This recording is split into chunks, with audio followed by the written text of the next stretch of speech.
Estamos de volta com a Agenda Econômica, hoje debatendo o Banco dos BRICS, o novo Banco de Desenvolvimento que foi aprovado pelo Congresso Brasileiro. Conversando com a gente, o economista Renato Balma.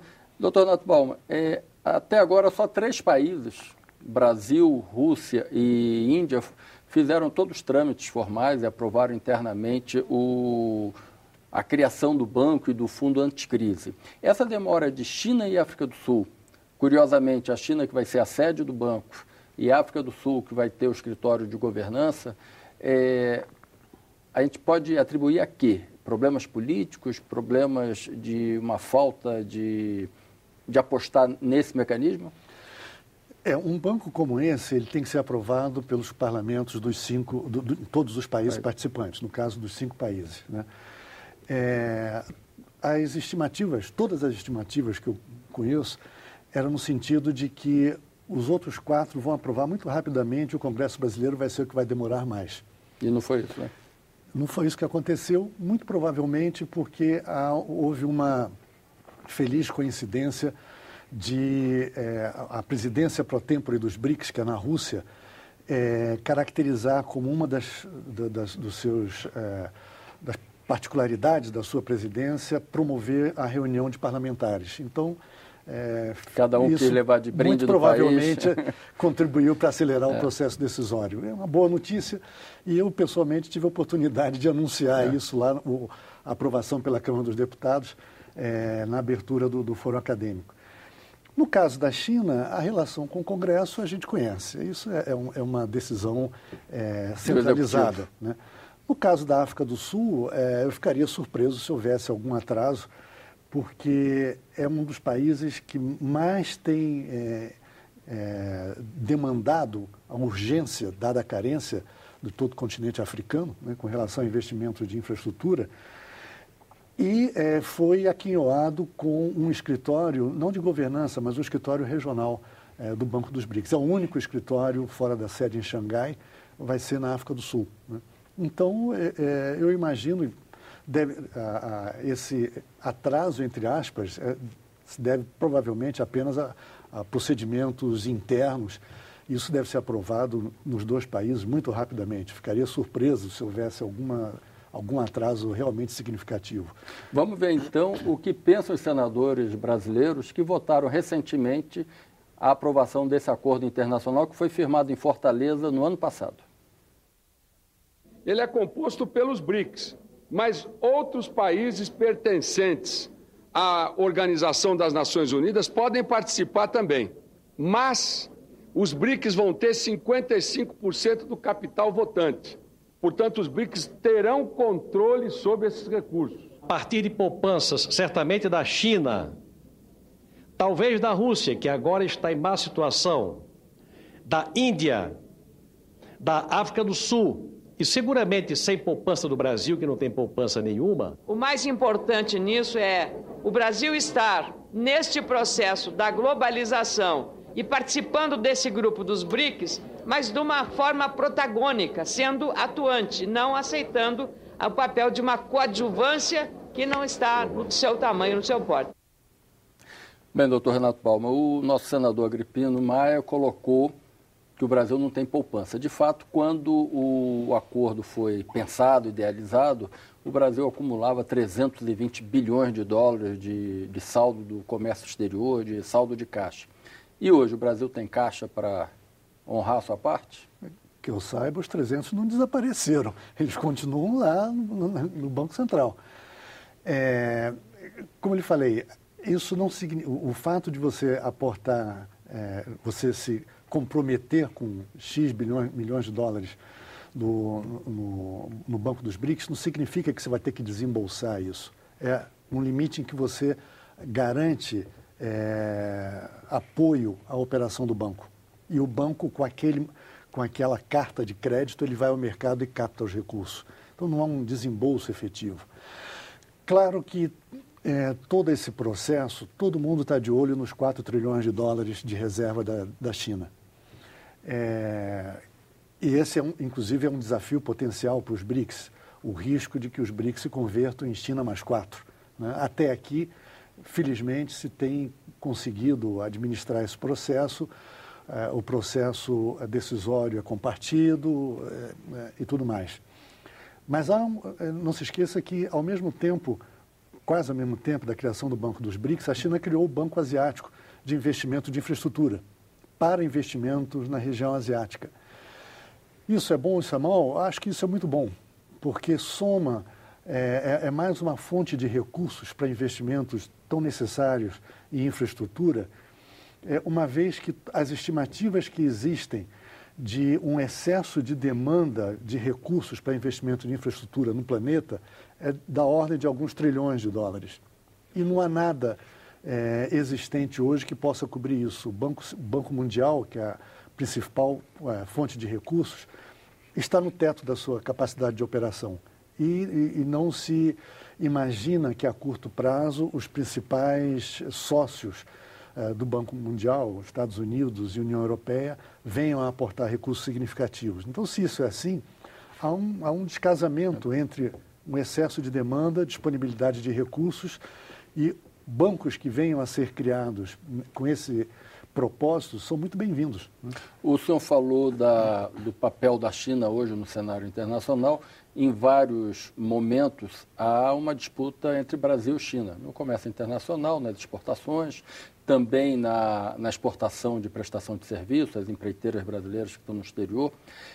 De uma certa forma, o Banco dos BRICS não vai facilitar mais a presença chinesa em locais onde há interesse do Brasil, como América Latina e África? Potencialmente, sim. Como eu disse, se o critério for investimentos de base em áreas de renda per capita mais baixa, muito provavelmente nós vamos estar vendo investimentos financiados por esse banco na África e na Índia. E executado por empresas chinesas? Não sei. Quem vai executar isso, aí muito provavelmente vai ser uma concorrência que espera-se que seja mais transparente e aberta possível. Mas o fato é que nós, Brasil, certamente vamos ter que disputar o acesso a esses recursos. Eu entendo que os critérios de alocação de recursos não estão definidos. Agora, nos dias 18 e 19 de junho, vai haver um seminário na Índia, em Nova Delhi, para debater exatamente isso com especialistas na área bancária.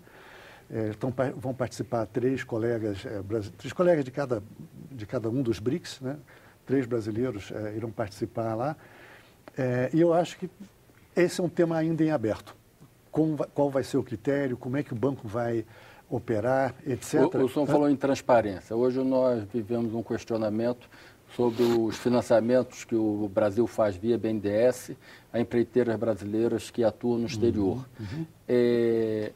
O Brasil não está aumentando sua dor de cabeça, porque já que a ação do Banco dos BRICS será justamente no exterior, que garantia de transparência, já que um Tribunal de Contas da União não estará atuando certamente na liberação desses recursos, que tipo de mecanismo nós vamos garantir para haver transparência e um novo modelo de financiamento?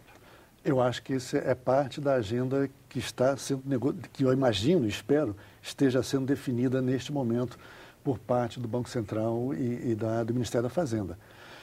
Não sei, não saberia lhe dizer que tipo de mecanismo está previsto para controle da governança. O que eu sei é que o Brasil preside o Conselho de Administração. Pelos primeiros 5 anos, né? Pelos primeiros anos. O Brasil abriu mão da presidência, era um candidato forte à presidência, abriu mão em favor da Índia para viabilizar o banco. A Índia não queria que a sede fosse na China.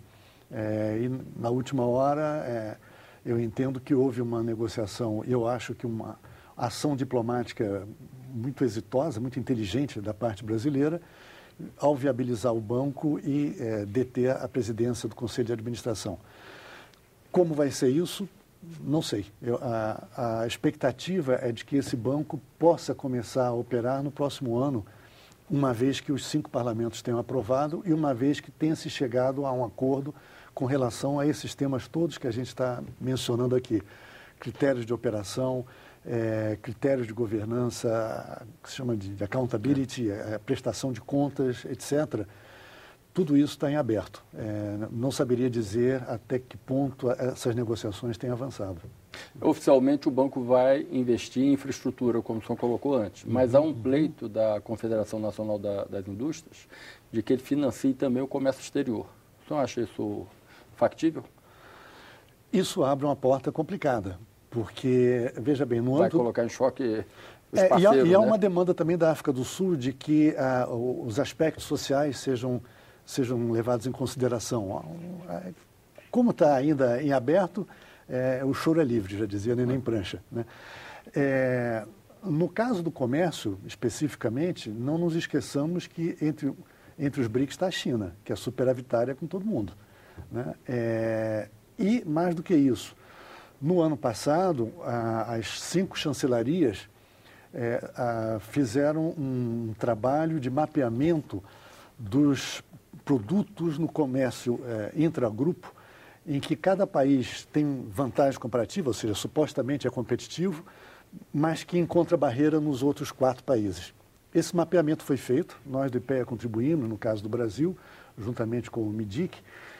Foi feito um documento. Esse documento foi apresentado aos ministros de comércio em Fortaleza, em julho de 2014, e provavelmente esse documento deve estar em 5 gavetas aí no planeta, porque, até onde eu sei, não houve sequência nesse processo. O que eu quero dizer com isso é que o tema de comércio intra-BRICS é um tema em relação ao qual não se avançou muito, persistem barreiras comerciais e persistem tratamentos diferenciados de preferências comerciais com outros países. Inclusive barreiras, há relatos, por exemplo, que até o visto de negócios para entrar em diversos desses países, curiosamente é o governo chinês quem reclama, que demora uma eternidade, o negociante, o exportador, ou tem que ir disfarçado de turista, ou tem que esperar uma eternidade para receber o seu visto. A lista de problemas aí é muito extensa. Nós, no âmbito do Conselho de Think Tanks, preparamos um documento que vai ser apresentado ao chefe de Estado agora na próxima cúpula na Rússia, com uma série de recomendações, inclusive nessa área comercial. Esse documento a gente só vai divulgar depois que apresentar aos chefes de Estado, mas adiantando um pouco, há um conjunto de temas relacionados também à facilitação de negócios.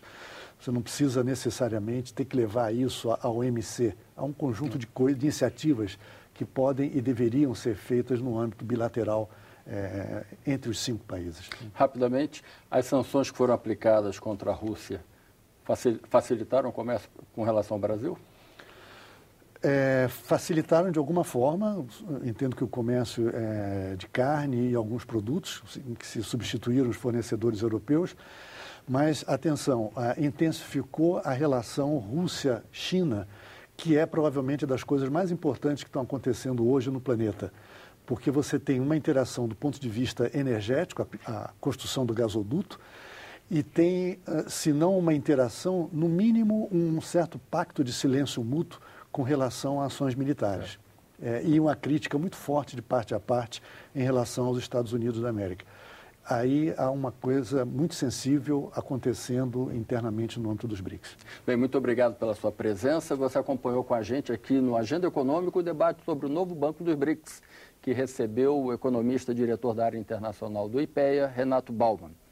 Se você quiser comentar essa entrevista, telefone para nós. A ligação é gratuita, 0800 61 22 11.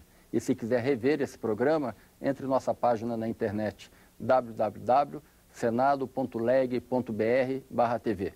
Até o próximo encontro.